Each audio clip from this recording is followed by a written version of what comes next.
I have another exciting guest here, and I looked back. It's been a while since we first met, but we always have fun conversations and, to be honest, some really interesting cases. And I have a problem with this person.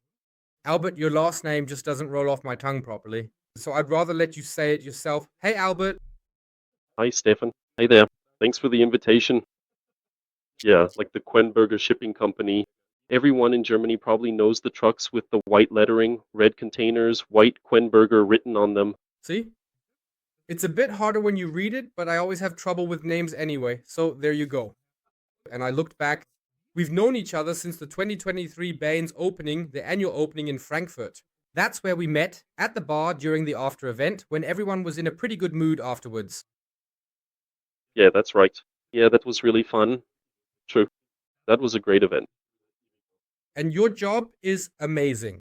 You have the wildest stories in the crime field because crypto crime is also something interesting since you are a crypto forensics expert. And if anyone wants to follow your story again, you were a guest on the Web3 Welt podcast. There, you talked in detail about your career path and everything else. So we don't need to go into that any further here. You can just listen to it there. Web3 Welt is available on all podcast platforms or in video format on the Web3 Welt YouTube channel. Albert has also been a guest there before. And you have an incredible story, and it's really serious, and I'm actually very glad that the person affected is even willing to go public with it, so we can talk about this extreme case. And what I can already say, is there a reward for finding it? Yes, so I want to mention that I would actually prefer not to have so many extreme stories to tell because this story actually started out quite harmlessly. A prominent Bitcoin whale wanted to commission a comprehensive proof of funds so he could confidently withdraw his valuable Bitcoins without lingering worry or apprehension, and finally enjoy the well deserved fruits of his oldest and most successful investments for himself and his beloved family. And in the course of the proof of ownership of a wallet, from which 20 Bitcoins were supposed to be paid out at the beginning, we simply discovered that there was absolutely nothing left in those wallets. And of course, that was always a shocking moment because originally everyone assumed that we were simply going to provide this proof of ownership. That is the evidence that the person communicating with me here actually owns the specified Bitcoins. And then it just took a completely dramatically significant turn because, as I said, we simply uncovered that there were no Bitcoins remaining in the specified wallets. Wow. So that means I'm someone who invested in Bitcoin a long time ago or for a long time, and I say to you, look, Albert, it would be great if we could cash out or at least have proper documentation so that I don't have any trouble with the tax office, the bank, and so on in the end. And then the person came to you and said, look, what's the best way for us to do this? You say, let's do a proof of ownership. You provide evidence that this is your wallet. And then we'll see if we can start with a small amount, well, a small amount at the current Bitcoin price, in this case, 20 Bitcoin and cash out. There's nothing left after that. That's exactly right. The longer you spend in the crypto space, and this person had been invested in Bitcoin for a very, very long time, from very early on, and had been in the space for quite a while. And over the years, he accumulated a lot of Bitcoin as a freelancer and through OTC trading. And so he wanted to have comprehensive documentation and a thorough review of his cases, simply so he could explain to the platforms where these assets came from, that they are free from any criminal activity, and so that the exchanges could carry out the conversion process, ensuring they are fully compliant with financial market regulatory authorities. And that's basically and fundamentally how we initially came together as a group. And that was the original and primary motivation, or the initial and fundamental reason for our ongoing communication and exchange of ideas and thoughts. And as I said, that's exactly why, or rather during the attempt to provide this proof of ownership of the wallet, we then discovered the outflow of nearly 2,000 Bitcoin. Wow. And now, of course, it's interesting to try to understand or trace, especially for you, since you're following the whole thing and trying to find out what happened and maybe even how it happened. In the future, there are all sorts of wild speculations. Can quantum computers and AI read our wallets, our 24 words? And I found a great illustration about this, which makes it very clear your bank data is actually easier to hack than the 24 words from your wallet. But unfortunately, it still happens again and again due to fake logins or simply being careless. I always say this also in my videos. What's important is that when you log into any site, for example DeFi, save the site as a favorite in your browser instead of Googling it every time. Otherwise, a scam site might suddenly appear at the top of the search results. You log in there, sign a transaction, and then your cryptocurrencies are gone, whether it's with the company or here with Bitcoin. Now, of course, it's interesting to know or to find out how these 2,000 Bitcoin could simply disappear from this wallet. Well, that's the million-dollar question, of course. And from my point of view, our client, let's call him David, really took every possible step to stay under the public radar, not to appear as a Bitcoin whale. He split his Bitcoin funds across multiple wallets and divided them up so that not every movement could be tracked by whale watchers or other platforms. So, in that regard, I have to say, yes, really well thought out, and he truly did everything possible, even storing the assets himself, that is, saving them on a cold storage. Because you just mentioned whether the assets are stored somewhere on a platform, not your keys, not your coins, then you may have economic control over them. But actually, it's the platform that owns your assets or the private keys. Yes, and if we zoom out a bit here, for example, from this graph, this is the analysis we conducted at the beginning, shown here in yellow. A transaction ledger that shows this transfer of 20 Bitcoin to a regulated platform where this off-ramping process or the exchange of Bitcoin into should take place, and accordingly, the difference is moved back into the cold wallet. But then I looked one or two transactions further and said, well, theoretically, the difference should now be in this wallet. But as we can see here, balance, that is account balance, 0. So nothing happened, or rather, it's no longer in this wallet. So I also asked whether he might have carried out any further transactions, which was denied. And then I analyzed further transaction data and saw that a Bitcoin was withdrawn here, that mixing services were involved. And I then asked my client whether they had used mixing services. It's not criminal or illegal to use these obfuscation or anonymization services.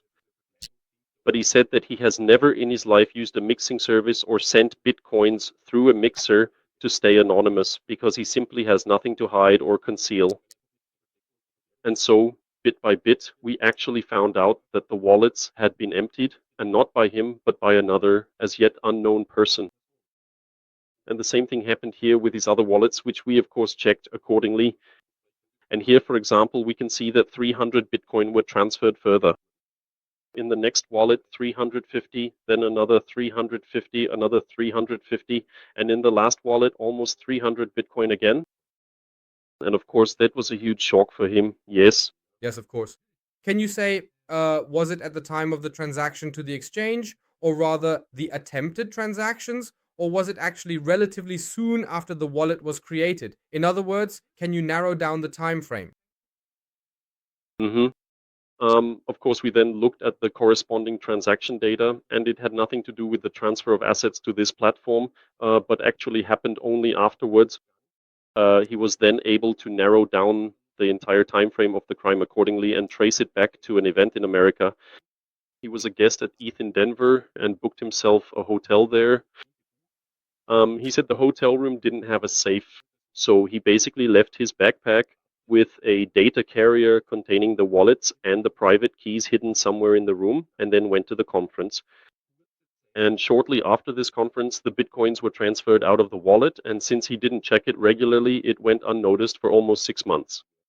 So the significant outflow of these particular Bitcoins actually only happened this past spring, and we currently know precisely which specific digital wallets these Bitcoins are presently located on. We are also actively monitoring these Bitcoins very closely and have already involved the appropriate US federal law enforcement agencies who are supporting us accordingly with their full cooperation. Our client also wants to launch a bug bounty campaign with the help of the media to reach out to the public in order to contact the hacker or thief. He wants to offer that if the Bitcoins are voluntarily transferred back, the hacker can keep a small portion of them and will not face any legal consequences. Of course, that's an incentive for the thief to get away without punishment, to at least keep something, and naturally also raises the question, how could this have happened? In my head, thoughts immediately start running, like maybe someone disguised themselves, maybe they knew, okay, here's someone at the conference, they're involved with crypto, they might even have a lot of money, disguised themselves as a cleaning lady and got into the room. Those would be my first thoughts after hearing the story you just told. But it's really crazy what happens. And I mean, with all your stories, some of which you share publicly about what's happened in recent years with crypto crime, from robberies and so on. Like I said, on the Web3 Wealth podcast, you told some wild stories. And as you said, you don't really want to tell these intense stories, but it's important to bring them to the public in some way to show what's happening here or what could happen. And now, of course, the big question is, how could the money or the bitcoins disappear from that room without a safe, which is obviously, yeah, difficult. But in America, a lot of hotels are set up a bit differently, to be honest. Yeah, So how did the money disappear? And yeah, who is actually behind it? That's the crazy part. So first of all, it's interesting that the person is openly saying, look, this happened to me. The hacker acted cleverly here. You can have 10%. I'll just throw out 10% as an example. It could also be 20 or 30. You can come to an agreement, or rather, there's this offer, and you can even get away without any punishment. Just transfer those bitcoins back to me. You can also remain anonymous. That's already a pretty wild offer, but to be honest, you really don't know what else to do. You can't just go to a bank and say, look, that's the account, my money's in there, freeze it. That's just how crypto is. yeah, definitely. I mean, what we can certainly do here, of course, is to identify and label wallets on chain and then designate and mark them as being fraudulent or as containing stolen funds. And of course, we can also proactively inform a number of exchanges and provide them with the wallet addresses, saying, hey, if funds come from these wallet addresses or from addresses associated or connected with them, then automatically intercept those. Okay. So this possibility already exists on chain because when these bitcoins are sent to exchanges, the criminals also send the private keys there, right? And then every virtual asset service provider has the ability to hold these funds until law enforcement contacts them, and the funds can be confiscated as part of a criminal investigation. Through this method, the funds can be returned to the original beneficial owner. This is exactly where we, as blockchain investigators, start when we want to recover crypto assets. So we look at which platforms the assets were sent to. Were they perhaps swapped beforehand? Through which DeFi platforms were they swapped? Then we basically reconstruct the entire course of the crime until we eventually end up at wallets where, so to speak, the proverbial pot of gold is still sitting, where all the stolen assets are stored. We can then monitor those, or we find several exchanges to which the swapped assets were sent and inform them about it. So we can send a suspicious transaction activity report there, and accordingly, the platforms will also conduct an internal investigation, and those accounts will be reviewed. That means this wallet where the stolen Bitcoin are now stored is already labeled. It basically has a stamp on it. Fraud wallet, or, well, how should we translate that? Fraud wallet, I would say. Yeah, And exactly. the exchanges, especially the big and well-known ones that you've already been working with for a while, they've received the information if something comes from this wallet. I mean, they see it and they probably run a lot of checks, especially now in Europe with MyKA and so on. We have a lot more checks than we used to.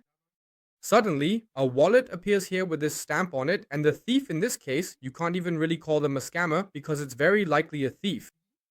And this thief really has no chance of actually cashing out the money, except, of course, and this would be the worst case scenario, I think, if they throw it into a mixer, right?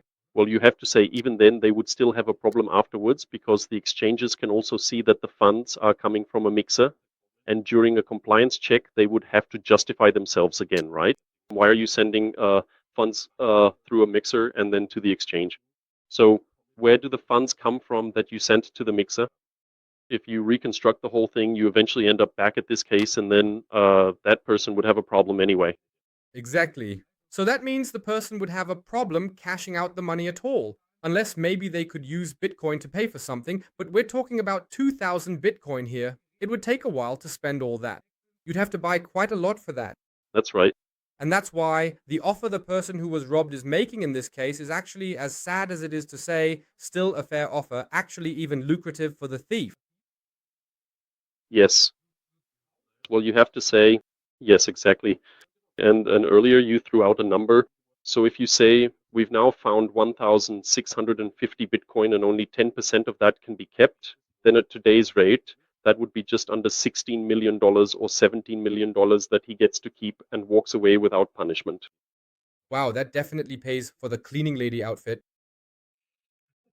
Yes, definitely. Of course, given the seriousness of these cases, you have to try to handle it sensibly, and the whole thing is extremely difficult. So, what happens next? This offer is now public, including here with the video.